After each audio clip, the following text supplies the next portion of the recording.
So today we're going to talk about the most important things you need to know about the executive branch, about the president, his explicitly defined powers, and the roles that he plays. So there's our objective. It's been our objective for the whole time we're talking about the branches of government. They want you to be able to illustrate and understand the structure, like how it is set up, and the function and purpose of each branch of government. So we need to review, of course. In order for you to think about why an executive branch is so necessary, it's helpful to think back to the Articles of Confederation. So think back to our first Constitution established as we were fighting the Revolutionary War to gain our independence from Great Britain. And it was called the Articles of Confederation, and the only branch of government in the Articles was a legislature. So a legislature, you've already learned this word, a group gathered for the purposes of making laws. And all they had there was, of course, the Continental Congress, and they were the ones making decisions.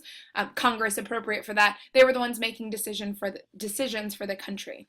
The problem, with the Articles of Confederation generally, main idea, it was weak, and there were a couple things that it couldn't do. They could pass tax laws, but they couldn't actually enforce them. They couldn't force the states to pay them. They could only ask. There was no one to actually execute or ensure that these laws were enforced, make sure that these laws were followed. And there was no one in charge of the big picture. You had a group of people, the Congress, but if you know anything about making a decision, you know that it's really hard to get a large group of people or even a small group of people to all agree on one thing. So that's why those who were advocates for a stronger federal government, which are the Federalists, that's why one of the things that they certainly wanted to see was an executive in the new government, and it took the form of a one-person president. So they're the chief in charge. I told you to think about this as the chief executive officer, the CEO of a company, the person who is in charge of every single part. That's how you can think about the president. Another thing that's worth just being aware of, you may not have thought about it, the president and the vice president are the only people who are actually elected by the entire country. Everyone else is elected by their districts. Representatives in the House of Representatives are elected by only their districts.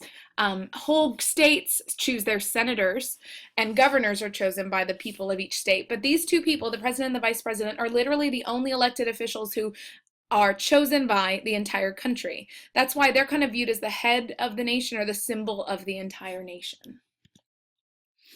Now, you went through this, you actually read that excerpt of the Constitution, Article 2, that outlines the executive. You read that in class, so these should be very familiar to you. You've already circled them, you've thought about them, write them down one time so that they can kind of get stuck in your brain.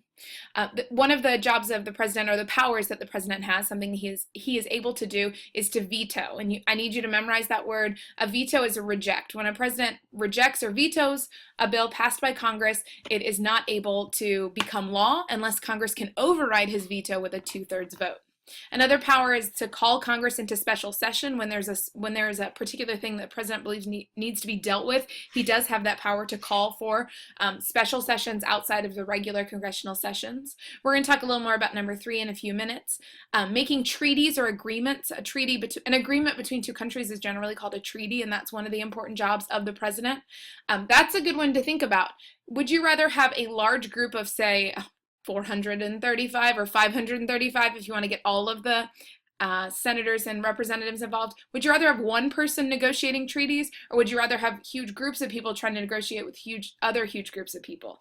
Obviously, it makes sense that you would want to have one person as the figurehead representing the country and making those treaties.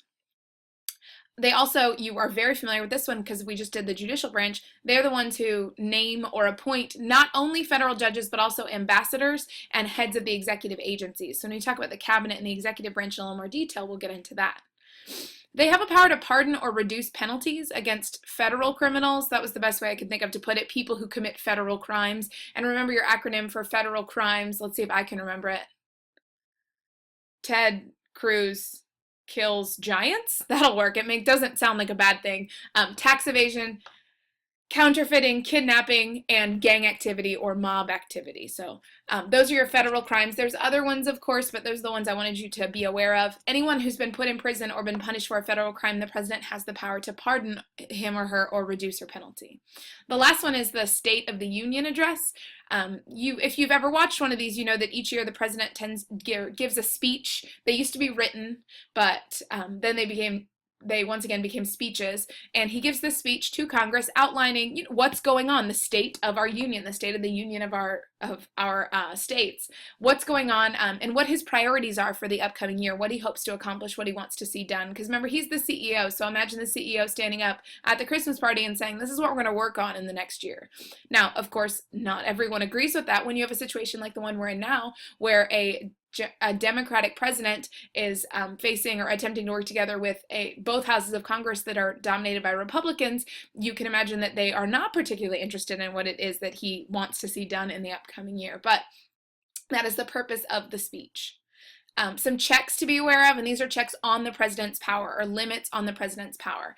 Any treaties or appointments, you know this already about federal judge appointments, but any treaties that the president writes or that his ambassadors write and that he signs off on have to be approved by the Senate by a 2/3 majority. Remember that we call that advice and consent. When the Senate gives its support or approval of appointments, it's called advice and consent.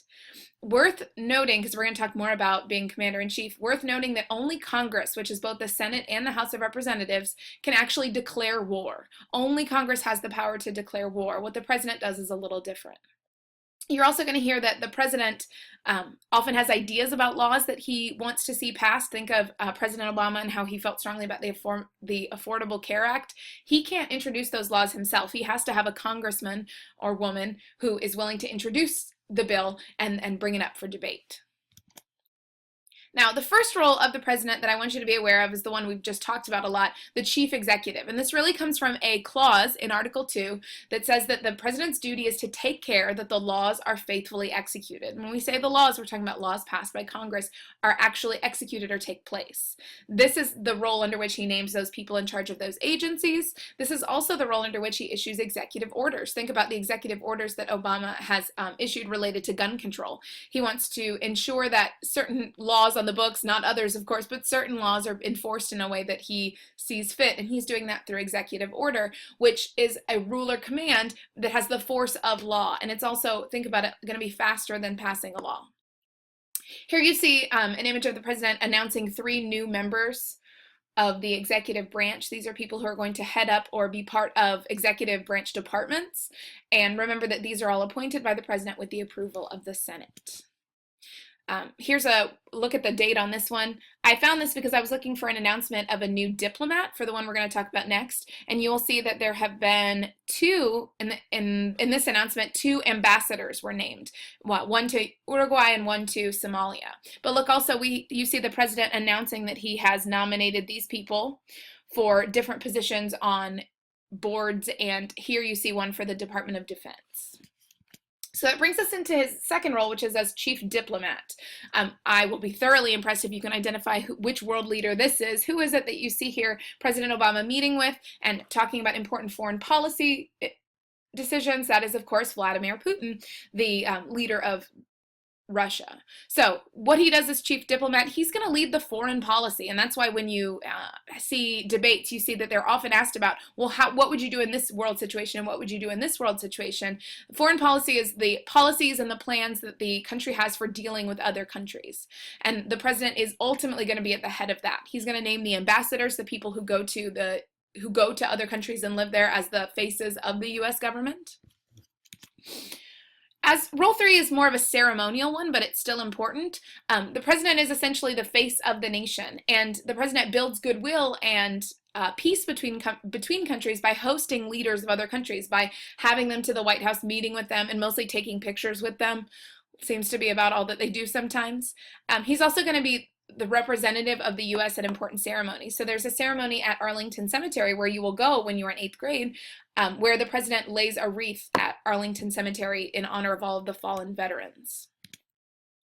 Commander-in-Chief, I want you to picture this image. You see the president in his war room there. Remember that it is Congress's job to declare war. The country cannot be said to be at war with our country cannot be said to be at war with another country unless Congress declares it. But it's the president who actually orders those troops into battle. So one of the things you'll see is that, remember the Vietnam War, and the Tinker v. Des Moines was about Americans who were protesting the Vietnam War. They didn't see it as something that the United States should be involved in the capacity that they were. Well, after the Vietnam War, you'll see Congress passed this War Powers Resolution. And a resolution is just a statement of opinion shared by a body, and they passed this. And it requires the president to let Congress know within 48 hours when he or she has sent troops to a foreign location into battle. And this War Powers Resolution also would require the president to bring home the troops within 60 days unless Congress either declares war on that country where the troops are being used or approves the use of force. So you can see that this is one of those struggles between the president, who has the power to order the troops, and the Congress, who has the power to declare war. One of those struggles between those two groups. But that's important, of course, because that's going to be a big check on the power of either group to make sure that the president doesn't either use troops in a way that's irresponsible or not best for the country, and the Congress will be able to make sure that he doesn't do that. So here you see President Obama meeting with the Joint Chiefs of Staff.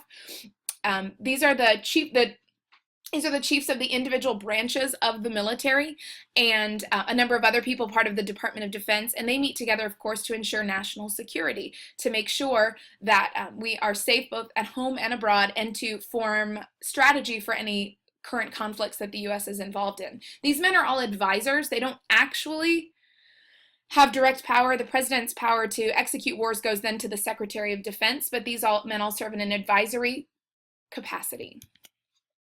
5 and 6 are very similar. You'll see that the president, and you read about this, of course, if you did your Open Notes quiz, the president is both the legislative leader and the economic leader.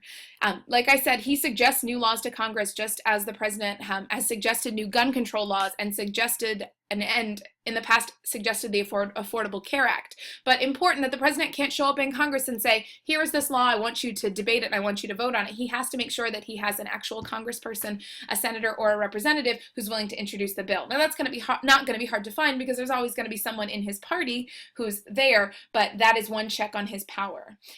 Not only that, he's going to make speeches to build support for these goals. You know that President Obama spent a long time making speeches about his vision for America and his vision for healthcare.